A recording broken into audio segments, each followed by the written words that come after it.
Bob Herbert's OpEd.tv is made possible in part by the CUNY TV Foundation with the support of Ann Ulnick.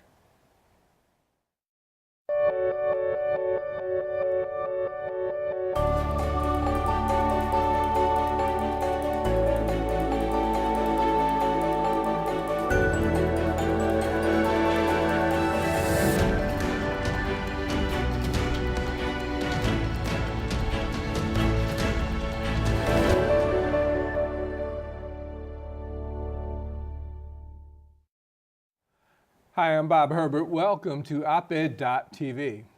What can we say about the mental state of Donald Trump? A respected reporter, Ezra Klein, has bluntly asserted the President of the United States is not well. Trump's behavior is odd, to say the least, but what can we reasonably discern from afar about his mental stability? Is he up to the demands of his office?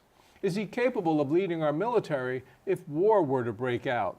Is he stable and competent enough to make responsible decisions about the use of nuclear weapons?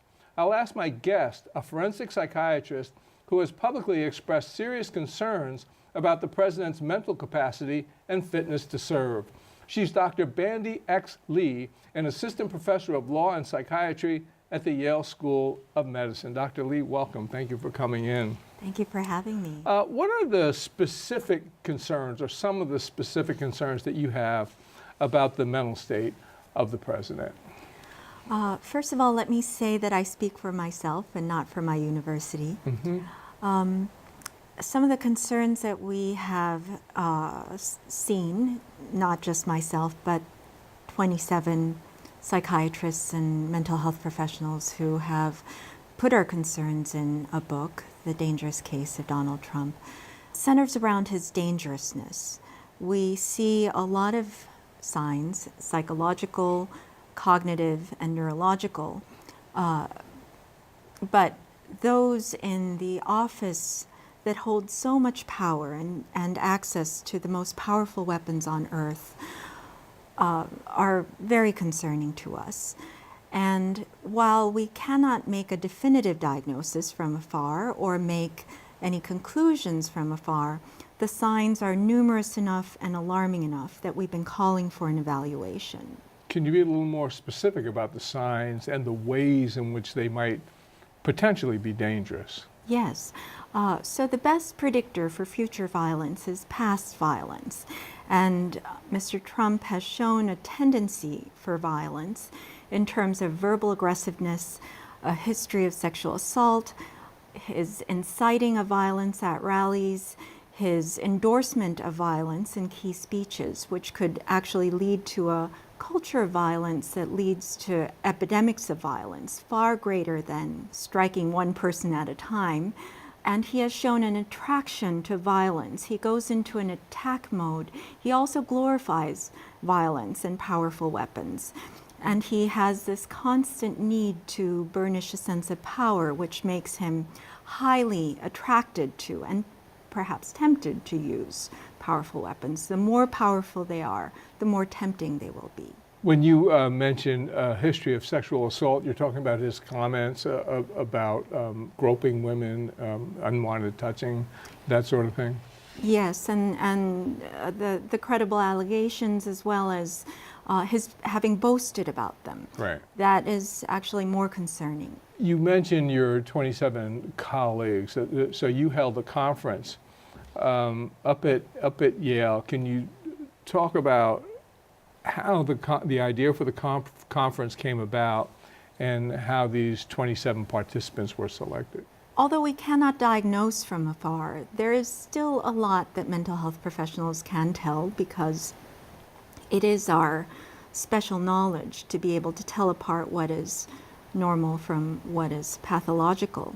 And this was a time when the country was stating that the president was settling in his position, he was becoming more normal and pivoting in his ways. Pivot was a term that came up frequently. Yeah. Yes, and from our perspective, that wasn't true. Right.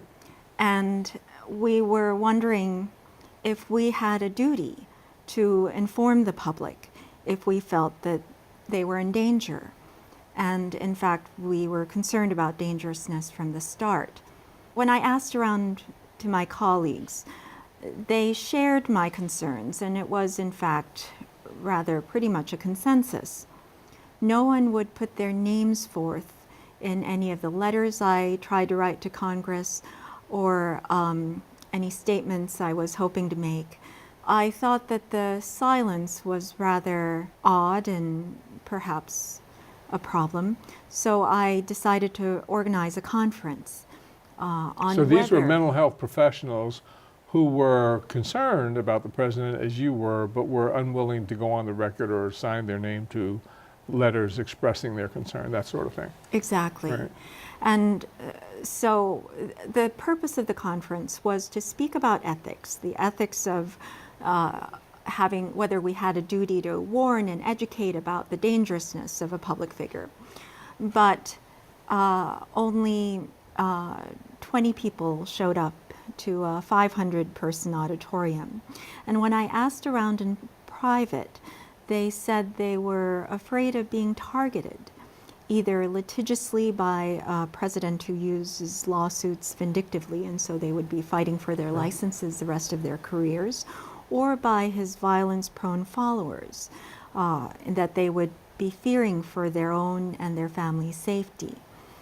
And but instead, more than 100 people tuned in online, and then once the meeting got out to the public in terms of news and coverage, then hundreds and hundreds of mental health professionals got in touch with me. Now they're in several thousands, and we formed a national coalition, all those who are concerned about the dangerousness of this president. There was a book that emerged from the conference that was called, you mentioned it, The Dangerous Case of Donald Trump, and that's a collection of essays by 27 of your colleagues. So how were the 27 selected?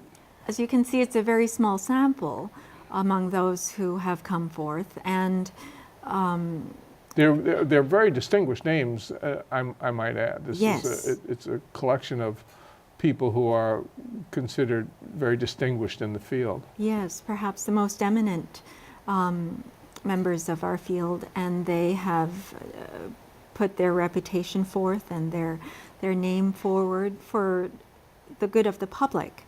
And the book itself is meant as a public service, that we considered it a part of our professional responsibility to be witnessing professionals of the danger that we saw, and for the health and safety of the public. The concerns that you have, I mean, one of the obvious concerns is the potential use of nuclear weapons.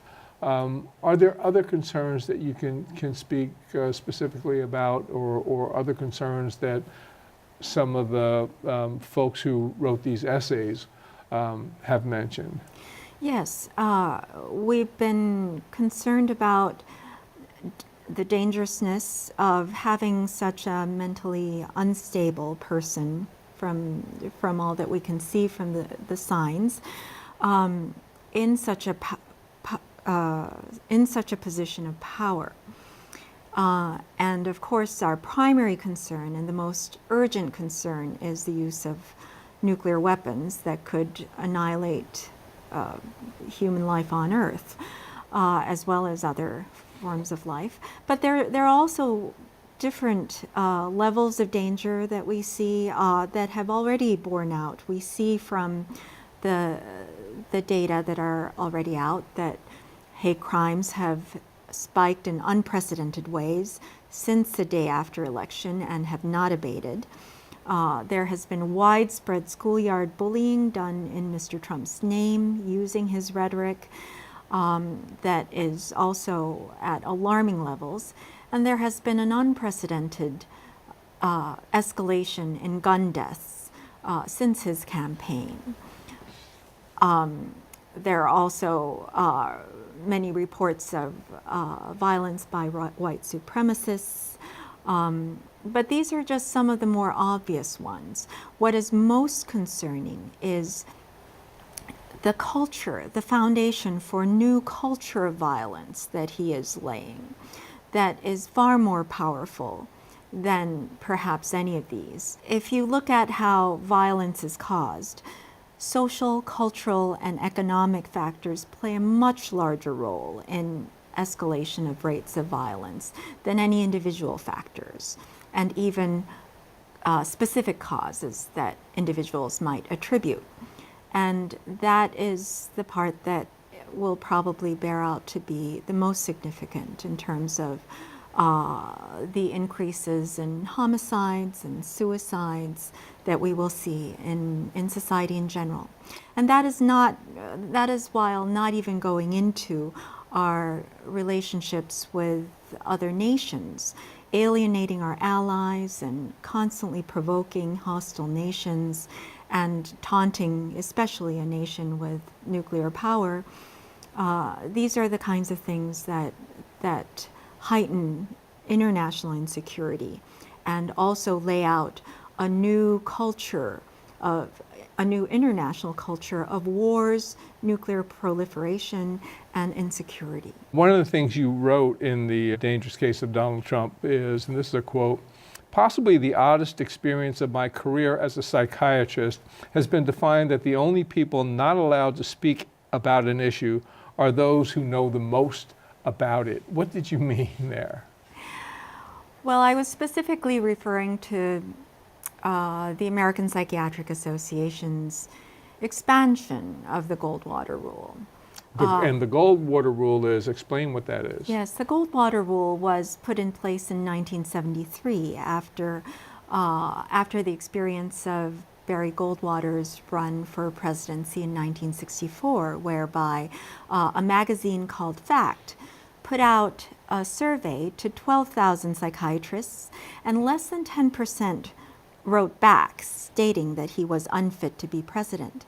But that, of course, the magazine sensationalized it, and he lost the presidency by landslide, and then sued the magazine and won a case of libel. And after that, the American Psychiatric Association instituted as an ethical guideline prohibiting psychiatrists from diagnosing public figures without having examined them and gotten consent to do so. I actually agree with that rule. And you're a member of the association. I used to be. I actually withdrew from the association more than 10 years ago as their ties with pharmaceutical companies had been growing. Right. So I actually resigned for a different reason, but currently many dozens of members have resigned from the American Psychiatric Association since their March 2017 expansion of the Goldwater Rule. Basically, the Goldwater Rule has been in effect and is reasonably well known, as you have pointed out, since the 70s. But this expansion was not well covered at all. I didn't even know about it until recently. So explain what this expansion is and how it came about and why it came about. Yes, I think it's very important because I believe that norms and standards should stay the same, even in times of intense political pressure. Otherwise, we can easily become corrupt and collude with a destructive regime. We have seen that happen with the American Psychological Association, in fact. During the Iraq War, under political pressure, they modified their actual ethical guidelines to allow for enhanced interrogation and therefore participation in torture. Right. And that is how military psychologists came to be designers and implementers of torture. So I think that's a very cautionary tale, that we should not change our ethical guidelines during times of political intensity. So the Goldwater Rule was changed, and when did that occur? It happened on March 16th of 2017, when they issued a 3-page reinterpretation of a 2-line rule, basically outlining that the Goldwater Rule did not only mean diagnosing public figures, but psychiatrists were prohibited from making any comment on any objective, observable affect, speech, or behavior of a public figure under any circumstance, even an emergency. So you are an expert in this area, and I am not. I'm a journalist. But according to this expansion of the Goldwater rule, it will be absolutely fine for me to comment every which way I want to about Trump's mental condition. But you are not supposed to do that. But as a psychiatrist, we are gagged. Many have called it a gag rule, and it was clearly an attempt to silence the profession because it makes no sense from the way the rule is written in the books. And it is an unprecedented expansion from their history. In fact, they were, in accordance with the science, they were actually on the path of phasing out the Goldwater rule, even discussed making it an etiquette rather than a rule. And so, excuse me, so it seems that the timing would seem to make it clear that it's pretty safe to say this expansion occurred because the association does not want psychiatrists speaking out about the mental state of Donald Trump.